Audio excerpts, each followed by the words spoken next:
anh ấy trong gì được chờ sinh tích tiện tôn được ca bật định lục phải làm phạt chánh hỏi chụp vinh ca tăng tăng kêu vật mấy cứ lục và để đi tập gì cái này ủa thà lấy cái đài nữa cứ bà Chelseaត្រូវបានបដិញលោក Frank Lampard ចេញបាត់ហើយស៊ូថាដើមចមមូលហេតុហេតុផលអីដែល Chelsea ត្រូវបដិញលោក Frank Lampard ភ្លាមក្រោយទៅពីបរាជ័យចាញ់ Leicester 2-0 អញ្ចឹងតិចទៀតយើងចាំជួបគ្នាអូខេតោះជួបជាមួយនឹងម្ចាស់ឧបត្ថម្ភតិចសិនបាទអរគុណច្រើនបាទឥឡូវយើងចូលដល់ប្រធានបទសម្រាប់របៀបវរៈយើងទី1ដែលយើងត្រូវយកមកនិយាយគ្នានៅពេលនេះបាទតើតើទៅនឹងការដោះដូរគ្រូបង្វឹកបាទសម្រាប់ក្លឹបបាល់ទាត់បាទនៅអង់គ្លេស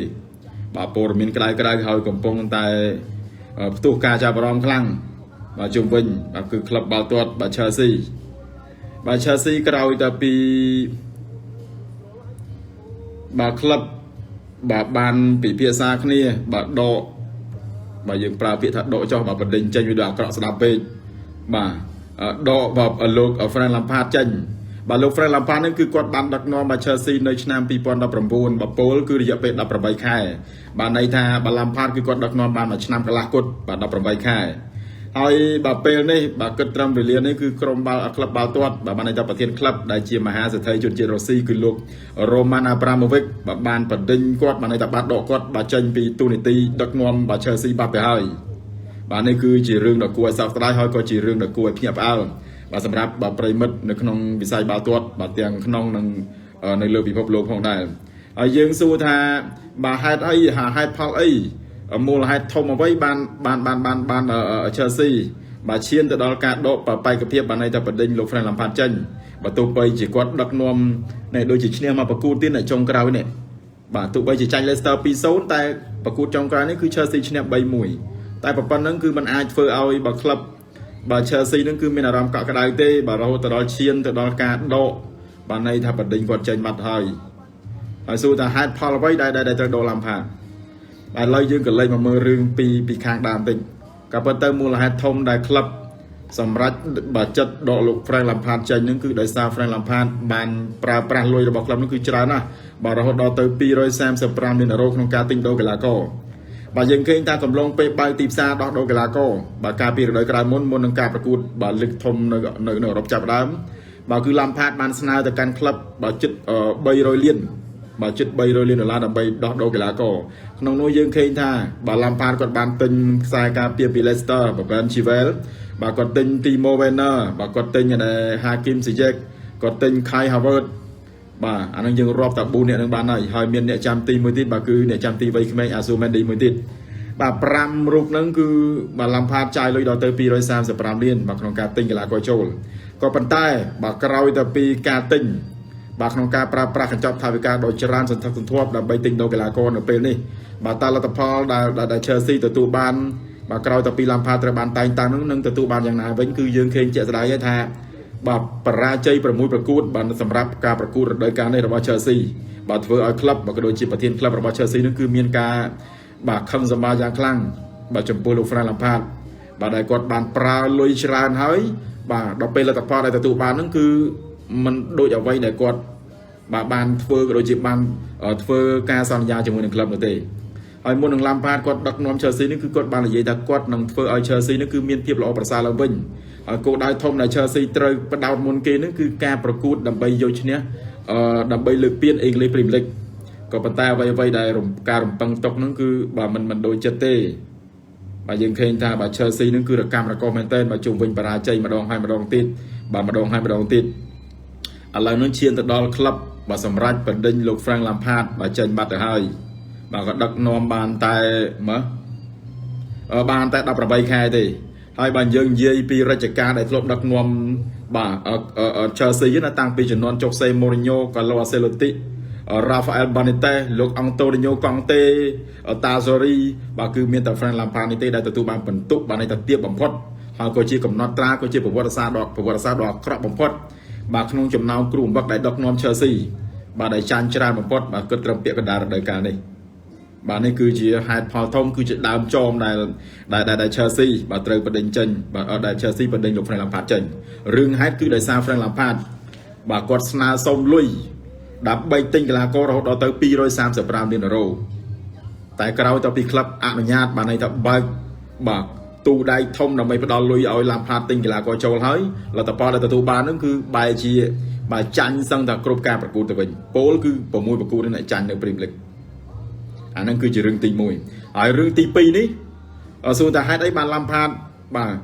quật bà lui bà phân năng hai quật mình score thì quật trong tinh sai ca sai bầm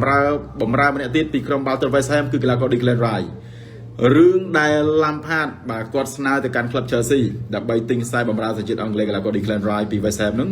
គឺត្រូវបាន club បដិសេធដោយសារ Declan Rice នេះគឺជាអតីតកីឡាកររបស់ Chelsea ពីមុនតែ Lampard គាត់ចង់បាន Declan Rice មកកាន់ទឹកដី Stamford Bridge តែ club បដិសេធបាទដោយសារបាទរឿងដែលធំបំផុតហ្នឹងគឺខេង Lampard គាត់ចាយលុយច្រើនពេកចាយលុយច្រើនហើយដូចយក Timo Werner ដូច Hakim Ziyech ដូច Kai Havertz បាទដូច Ben Chilwell យកមកយកមកប្រមូលប្រមគ្នាហើយនៅតែលទ្ធផលគឺมันគួរប្រសើរទៀតហើយក្លឹបចង់លុកកីឡាករ3រូបចេញមានខ្សែការពាររបស់ឡម៉ង់កីឡាករ Antonio Rudiger មានខ្សែការពារសញ្ជាតិអ៊ីតាលីកាត់ប្រេស៊ីល Emerson មាន Marco Alonso តែ Lampard គាត់បដិសេធ Lampard គាត់បើគាត់បដិសេធថាมันត្រូវលុកចេញទេកីឡាករ3រូបនោះហើយរឿងយកខ្សែការពារសញ្ជាតិប្រេស៊ីលពី Paris មកហ្នឹងគឺជាកំណត់របស់ក្លឹបទេគឺ Thiago Silva តែ Lampard គាត់បដិសេធគាត់ថាគាត់ចង់យកមកទេតែក្លឹបបើទាញ Thiago Silva មកតែក្លឹបចង់វាយចេញកីឡាករ3រូបតែ Lampard គាត់បដិសេធអញ្ចឹងវាចម្រូងចម្រាសគ្នាជុំវិញការលុកការទិញ Lampard ក៏ចង់បាន Declan Rice មកចូលរួមប៉ុន្តែក្លឹបបដិសេធដោយសារមើលឃើញ Lampard គាត់ចាយលុយច្រើនទៅហើយតែលទ្ធផលដែលទទួលបានហ្នឹងគឺវាអត់ដូចអ្វីដែលរំពឹងទុកយើងដឹងហើយថាបើកំឡុងពេលនេះគឺវិបត្តិ COVID-19 ហ្នឹងគឺបានរីករាលដាលជុំវិញពិភពលោកហើយក្លឹបបាល់ទាត់មួយចំនួនធំក៏ត្រូវជួបវិបត្តិហិរញ្ញវត្ថុដោយសារបញ្ហា sponsor ហើយរឿងដែលធំបំផុតហ្នឹងគឺសហព័ន្ធបាល់ទាត់នីមួយៗហ្នឹងគឺមិនអនុញ្ញាតឲ្យអ្នកគ្រប់គ្រងចូលទស្សនាទេអញ្ចឹងវាដាច់តាំងពីការលក់សម្បត្តិតាំងពីការលក់សម្ភារៈកីឡាពលគឺលុយដែលទទួលបានចំណូលដែលទទួលបានពីការគ្រប់គ្រងចូលមើលបាទ sponsor ផ្សេងៗហ្នឹងគឺកាត់ទឹកសឹងទៅថា 80% ដែរអាហ្នឹងបានក្លឹបបាល់ទាត់ Chelsea ត្រូវយកមកពិចារណាថាគូសម្រាប់ទុក Lampard តទៅទៀតឬក៏ត្រូវដកគាត់ចេញតែឥឡូវហ្នឹងក្រោយតែពីក្រុមប្រឹក្សាពិបាលក្លឹបបានសម្រេចក៏ដូចជាអនុម័តពីប្រធានក្លឹបធំគឺលោក Roman Abramovich គឺបដិញគាត់ចេញកាលពីម្សិលមិញហើយបេក្ខភាពថ្មីដែលត្រូវតែងតាំងស៊ូទៅពីណាគេបងប្អូនមកដឹងខ្លះមើលទៅបាទ Lampard គាត់ទៅបាត់ហើយដឹកនាំបានតែ18ខែគាត់បាទហើយជាប់ប្រវត្តិសាស្ត្របានតែជាប់កំណត់ត្រានៅក្នុងក្លឹបគ្រូបំផុតដែលអន់បំផុតបាទដែលមានកម្រិតទាបបំផុតបាទក្រោមតាសេរីទៀតក្រោមកង់តេក្រោមជុកសេម៉ូរីញ៉ូក្រោមរ៉ាហ្វាអែលបានីតេសក្រោមកាឡូអាសេឡូទីហ្នឹងបាទរឿងរបស់ Frank Lampard បងនិយាយមែនណាការពិតទៅ Lampard គាត់ទិញកីឡាករដូច Ziyech យកមកពីអាសាដូច Kai Havertz ដូច Timo Werner ដូច Ben Chilwell 4នាក់ហ្នឹងបងសម្លឹងឃើញមានតែ Ben Chilwell មួយគត់ដែលបង្ហាញទម្រង់លេងល្អគ្រាន់បើជាងគេបើនិយាយពីកីឡាករដែលថាលេងអន់ជាងគេសឹងទៅថាមិនគួរណានឹងទិញមកនោះគឺ Timo Werner ហ្នឹងបង Timo Werner អង្ការគាត់នៅក្លឹបចាស់របស់គាត់អាបង Timo Werner នៅ RB Leipzig ក៏នៅ Bayer Leverkusen Timo Werner នៅ RB Leipzig គាត់គឺជាគ្រាប់ពេជ្រហើយគាត់ជាកីឡាករស្នូលសំខាន់ទៀតអង្ការនៅ RB Leipzig តែដល់ពេលគាត់ផ្លាស់ប្ដូរមកកាន់ទឹកដីថ្មីនេះមកប្រកួតប្រជែងនៅ Premier League នៅអង់គ្លេសនេះវាហាក់ដូចជាវាខុសឆ្ងាយគ្នាដូចមេឃដីអញ្ចឹងនិ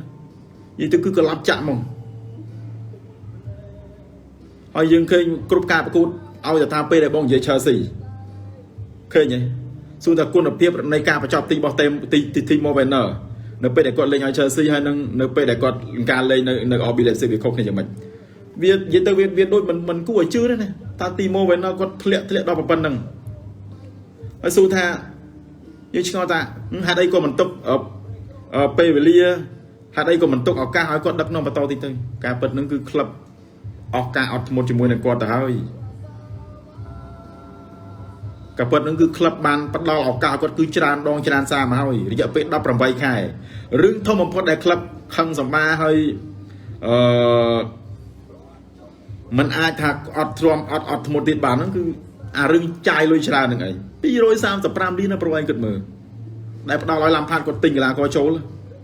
ហើយសួរថាគាត់ទិញកីឡាករមកទៅអីទិញមកខ្លះទៅប៉ុន្តែកីឡាករនៅក្នុងក្លឹបដូច Ross Barkley និយាយរួមទៅគ្នាពីមុនគឺបានលេងច្រើនណាស់ចំនួនតាសេរី tại đọc làm phan mà đặc nó mà rô bạc ly cứ bắt mọc chân mong bà rô bạc ly kịp gì là hàng cao vây miền Marco Alonso cần đào miền Antonio Rodriguez cho môi nâng phi của Yoto một đi tranh này sợ đám Cesar Pilicueta cần đào mới tít đây cu Antonio Rodriguez này Zuma này ông Zuma này còn lo này lấy tăng bị vô tầm miền thiệt của Silva máu cứ chọc mong bà tụ bây giờ kháng phê miền Christine Pulisic kháng sẽ đam miền Kai Havertz có gì luôn tới cứ Chelsea bóng kết thao bao nhiêu pi cái lá cô pi lơ pi crown nó lứa cứ lo tầng o mong tầng ca pi tầng bầm ra tầng phải chụp tay đầu pi phải chọc tí group ca và cứ phải chọc tí cứ ọt mong đoàn ngay muốn nhá pi mô bên nọ và ca buôn đồng ọt ai cho group bao số bây giờ mà group anh đang ti mô bên nè ở ti mô bên á phía trái còn lên nhà vòng dòng còn lên phải chụp trọng chẳng kháng phế miền Pulisic khả năng miền Kai Havertz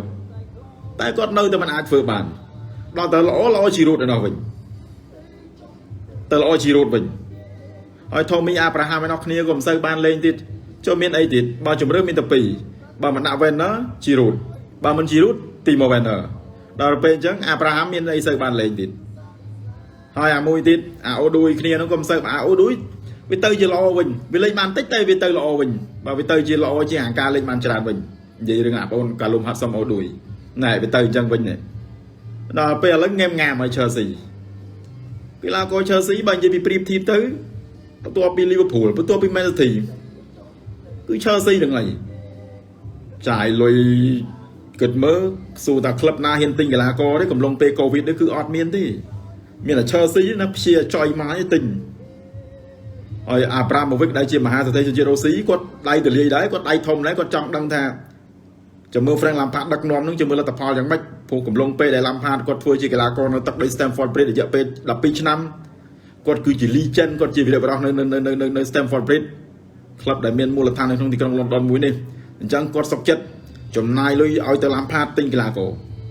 tại cái đầu tập pitch chấm nai hay là tập phò chạy máu cứ zero rồi mong như thế cứ zero mong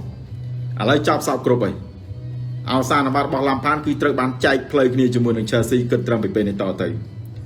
តែកងត្រាដែលនៅសេសសល់ប្រហែលជាLampardប្រហែលជាមិនត្រូវបានសងប្រាក់ទៅក្លឹបទេគឺមានតែក្លឹបត្រូវបង់ប្រាក់ឧទាហរណ៍ថាកងត្រា3ឆ្នាំឥឡូវគាត់